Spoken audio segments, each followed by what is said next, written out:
Bonjour et bienvenue dans ce 6e épisode d'Actu LDC, l'actu de la Ligue de défense des conducteurs. Je suis Alexandra Legendre, porte-parole de l'association. Voici Nathalie Troussard, notre secrétaire générale. Bonjour à On tous. fait le point ce mois-ci, évidemment.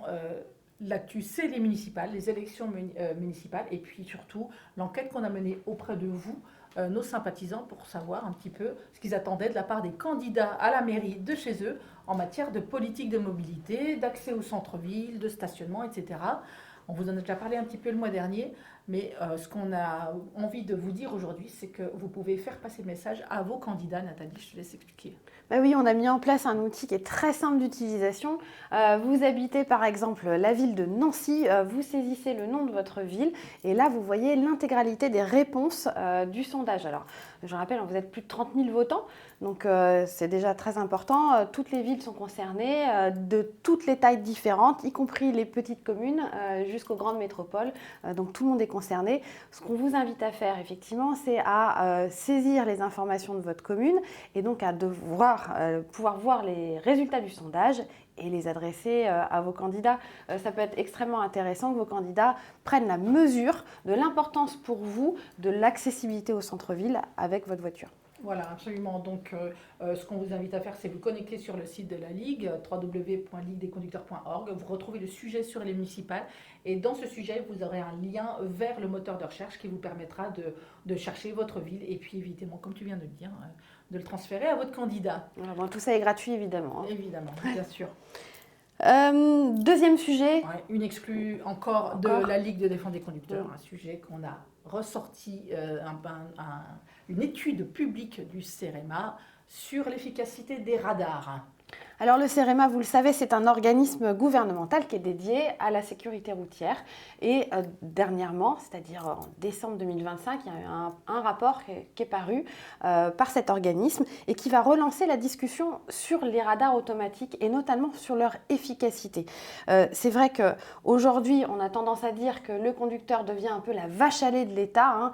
Le radar automatique nous fonctionne un peu tout le temps. Mais là, grâce à ce rapport, en fait, on peut concrétiser, on peut réellement expliquer en quoi le conducteur est la vache à lait de l'État. Alors tout ça, ça se passe, ce rapport, il se passe uniquement sur les routes départementales, il faut le dire, mais c'est aussi les routes les plus accidentogènes.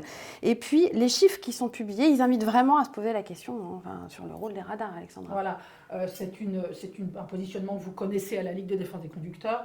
Trop de radars automatiques, il y en a marre. De toute façon, sur les bords de route, c'est pour les PV. La matière, le prétexte de l'État, c'est l'efficacité sur la sécurité routière. Ce rapport nous explique que si les radars, le déploiement au début des années 2000, à partir de 2003, s'est révélé effectivement positif sur les routes départementales avec une baisse de la mortalité de l'ordre de 10 à 20% estimée par ce rapport. Ce rapport pointe aussi du doigt que depuis plus d'une dizaine d'années, eh bien, l'efficacité elle est rapportée de 1 à 2%. 1 à 2% seulement. Sachant qu'entre-temps, il y a eu 4700 radars déployés et que 5000 radars supplémentaires nous attendent. Donc, oui, l'État continue à investir largement dans le déploiement des radars. Et sachant que ce rapport explique par ailleurs que si on entretenait les routes bien mieux qu'on fait aujourd'hui, eh bien, la baisse des morts serait de 6 à 7%.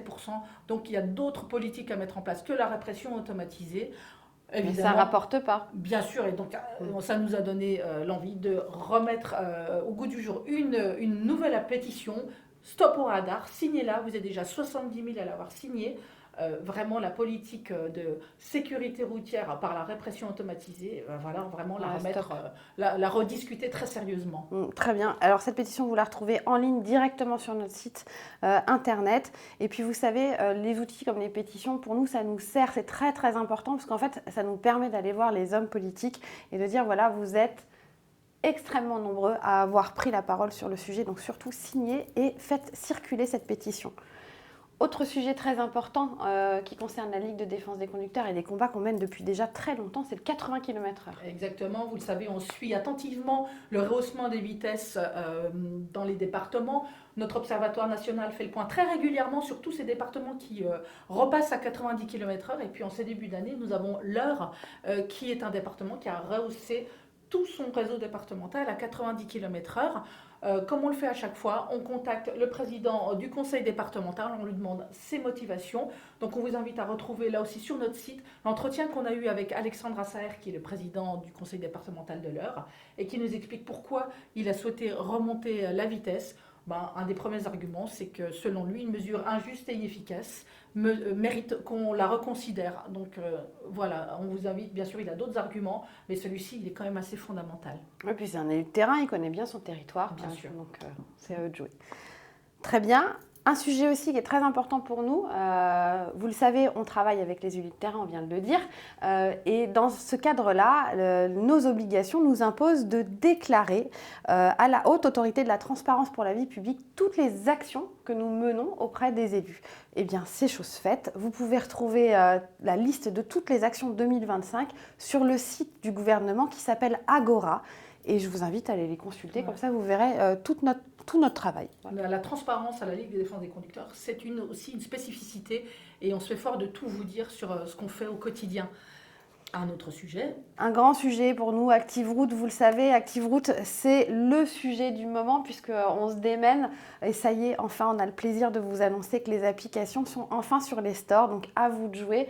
ActiveRoute, c'est quoi? C'est signaler une zone dangereuse que vous rencontrez sur vos routes. Et grâce à cette application, nous, on la transmet directement au gestionnaire de voirie pour qu'il puisse intervenir. ActiveRoute, c'est 10 ans d'expertise de notre association, c'est 60 000 gestionnaires de voirie dans notre base de données à qui on va faire transférer les signalements que vous nous faites. C'est 25 000 active-routeurs qui sont déjà actifs et qui agissent en faveur de la sécurité routière en nous expliquant que sur leur parcours, ils ont croisé une ornière, un ralentisseur trop élevé, un défaut de marquage au sol. Cette mesure, elle est efficace. Ça marche, on a mis en place un dialogue avec les collectivités locales extrêmement positif. La sécurité routière, on vient de vous le dire à plusieurs reprises, c'est aussi l'entretien des routes. Donc la Ligue de défense des conducteurs, elle a mouillé sa chemise, si je peux me permettre, dans le cadre de l'amélioration de l'entretien des routes, à tel point aussi qu'on vient d'étoffer notre équipe puisqu'on vient de recruter. Danish, qui sera votre interlocuteur directement pour toutes les questions qui concernent ActiveRoute. Et voilà, donc on est ravis de l'accueillir dans notre équipe. Et on vous en dira plus probablement dans les mois qui viennent sur ActiveRoute. Voilà, c'est tout pour ce mois-ci. Merci Nathalie. Merci Alexandra. À bientôt. À bientôt.